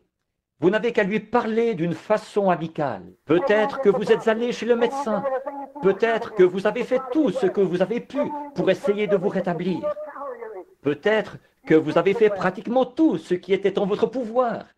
Mais vous n'arrivez pas à vous rétablir. Chaque médecin, vous avez passé par tous les cabinets que vous connaissiez. Et le médecin dit, vous, on ne peut rien faire pour vous. Pourquoi ne pas parler au rocher ce soir? Il a les eaux de la vie là pour vous. Il vous donnera la vie en abondance. Une fois, il y avait une femme dans la Bible qui s'appelait Agar. Je pense à elle. Et je m'apprête à terminer, c'est l'heure. Il y avait une femme qui s'appelait Agar. Elle avait un petit bébé. Elle avait été envoyée dans le désert avec une seule petite outre d'eau. Elle a nourri le petit toute la journée. Mais l'eau a manqué vers le milieu de la journée. Et le petit bébé criait et pleurait. Ses petites lèvres étaient desséchées et sa langue enflait. Une pauvre mère remplie d'affection, qu'est-ce qu'elle pouvait faire? Elle avait ratissé chaque petit coin pour trouver de l'eau, mais elle n'en avait pas trouvé. Elle ne pouvait pas supporter de voir son bébé mourir. Alors elle l'a laissé sous un buisson et elle s'est éloignée à la distance d'environ une portée d'arc. Elle se mit à genoux et parla au rocher. Quand elle eut parlé au rocher, un ange lui répondit et dit, « Agar, qu'est-ce qui jaillit là-bas » Il y avait là un puits tout rempli d'eau qui coule encore aujourd'hui. Après presque 4000 ans, elle coule encore aujourd'hui. La source où Agar, là-bas, elle coule encore aujourd'hui. Elle parla au rocher et le rocher a donné l'eau. Des enfants hébreux étaient entrés dans la fournaise ardente un jour. Elles parlèrent au rocher, et le rocher était avec eux. Il y avait une fois une femme qui venait de la Samarie. Elle était découragée, c'était une pécheresse. Elle avait un passé très chargé peut-être. Elle était découragée. Elle allait au puits de Jacob y chercher un soulagement. Elle s'en retournait. Elle allait au puits de Jacob, elle s'en retournait. Un jour, elle a posé la cruche, et elle se tenait là, découragée. Et le rocher était là, debout à côté d'elle. Elle parla à ce rocher. Il lui a donné une grande source jaillissante dans son âme. Elle a couru à la ville. Elle n'est plus jamais revenue puiser. Elle avait la vie. Elle a dit, venez voir un homme qui m'a dit tout ce que j'ai fait. Ne serait-ce pas le Christ? Elle parla au rocher, et le rocher a donné son eau. Il y avait une petite femme qui avait gaspillé tout son argent chez les médecins, des charlatans qui lui avaient pris tout son argent. Il ne pouvait pas arrêter sa perte de sang. Elle avait probablement hypothéqué sa ferme, et peut-être qu'elle l'avait vendue. Et un jour, qu'elle était assise en train de tricoter, elle a entendu quelque chose qui descendait la rue. Elle parla au rocher. Le rocher s'est retourné et a dit, « Qui m'a touché ?» C'était terminé. Quand il eut parlé au rocher, il lui a donné une source de vie jaillissante qui a arrêté la perte de sang. Le sang a été étanché rapidement. Un jour, près de la muraille, il y avait un vieux mendiant aveugle qui grelottait de froid. Il n'avait plus rien. Et il était là, il était misérable. Et les gens passaient à côté de lui. Il a entendu quelque chose qui venait. Il a dit, « Qu'est-ce que c'est ?» Et il parla au rocher. Bien que les membres de son église autour de lui aient essayé de l'arrêter en lui disant, « C'est peine perdue, tu ne peux pas recevoir ça. Reste à l'écart, tais-toi. » Mais il a crié encore plus fort, « Fils de David, aie pitié de moi, aie pitié de moi. » Il parla au rocher, et le rocher lui a donné une source jaillissante, et ses yeux se sont ouverts. Ce même rocher qui était dans le désert est ici aujourd'hui. Il fait que les gens se réjouissent. Un jour, tout Jérusalem était sorti pour voir un guérisseur divin, un exalté qui entrait dans la ville, avec quelques personnes qui étaient là, qui criaient de toute leur force, « Hosanna! Hosanna à celui qui vient au nom du Seigneur !» Ces prétendus membres de l'Église, ils étaient là, en soutane, forts de leur doctorat en théologie. Ils disaient, « Qu'ils se taisent donc! Oh, ils me donnent des frissons dans le dos et tout. Faites-les taire. » Il a dit, « S'ils se taisent, les pierres crieront. » Pourquoi ça? La pierre même, qui s'était détachée de la montagne sans le secours d'aucune main, arrivait, roulait dans Jérusalem. Les petites pierres y buvaient. Parle au rocher, et il donnera son eau. Si vous avez besoin du salut ce soir, parlez au rocher, il donnera son eau. Si vous êtes rétrograde ce soir, parlez au rocher, il donnera son eau. Si vous êtes ici ce soir et que vous êtes sans Christ, vous avez essayé de trouver le salut dans toutes les églises de la ville, parlez au rocher, il donnera son eau. Vous le croyez?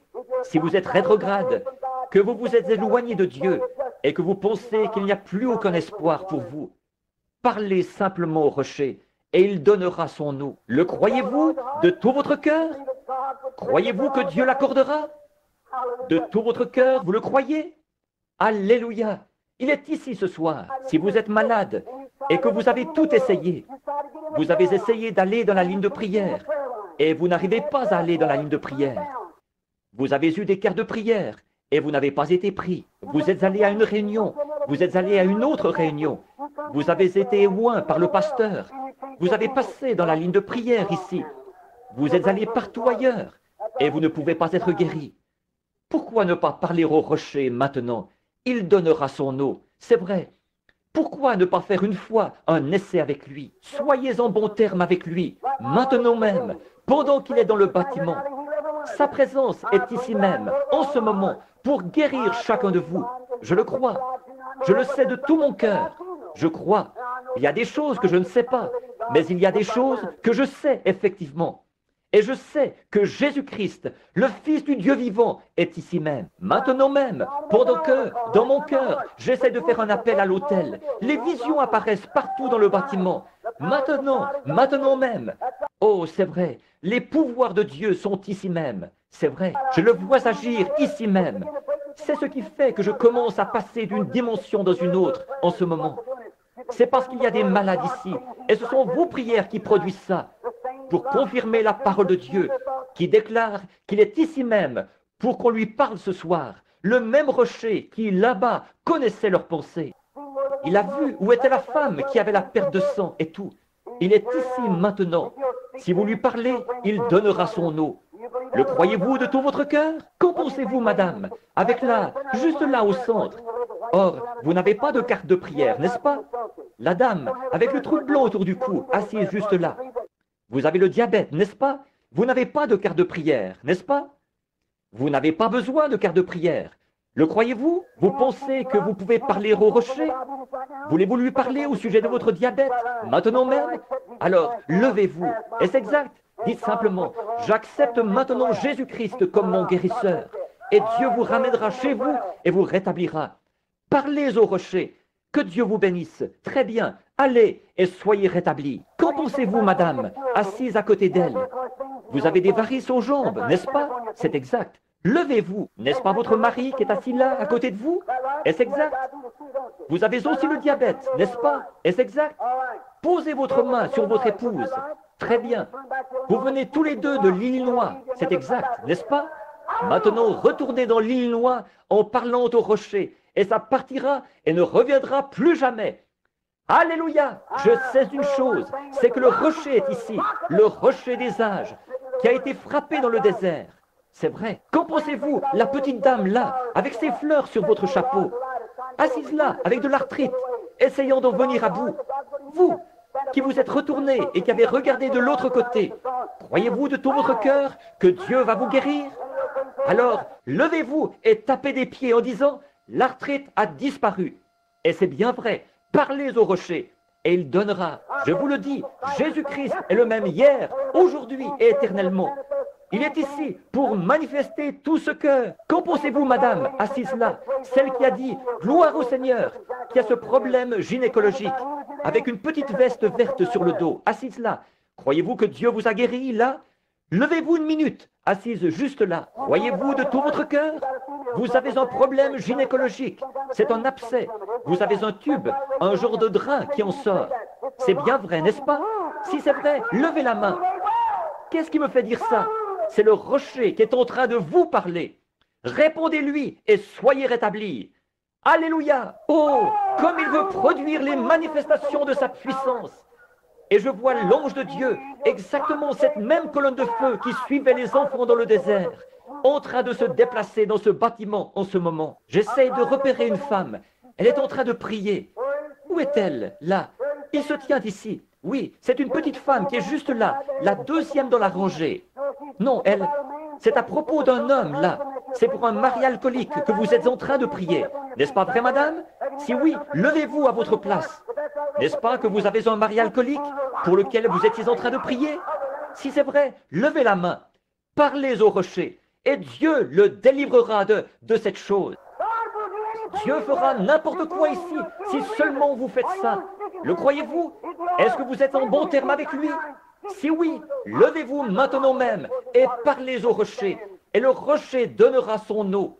Voulez-vous vous lever? Qui veut le recevoir pour son salut?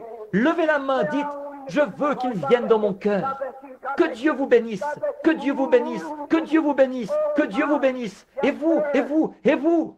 Oh là là, oui monsieur, ce cancer vient de partir, mon frère. Il a disparu. Vous pouvez rentrer chez vous et être en bonne santé maintenant.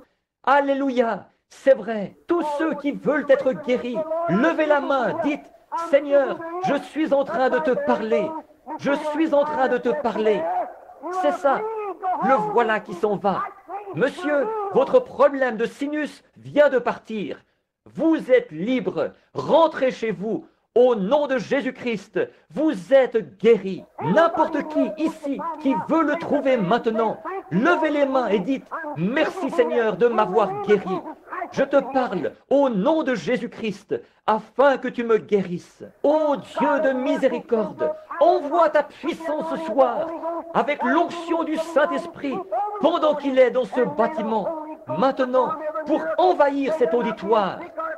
Et puisse le Saint-Esprit accomplir chaque miracle. Qu'il ne reste plus un seul malade, ni un seul infirme dans ce bâtiment ce soir. Puisses-tu guérir chacun au nom de Jésus-Christ.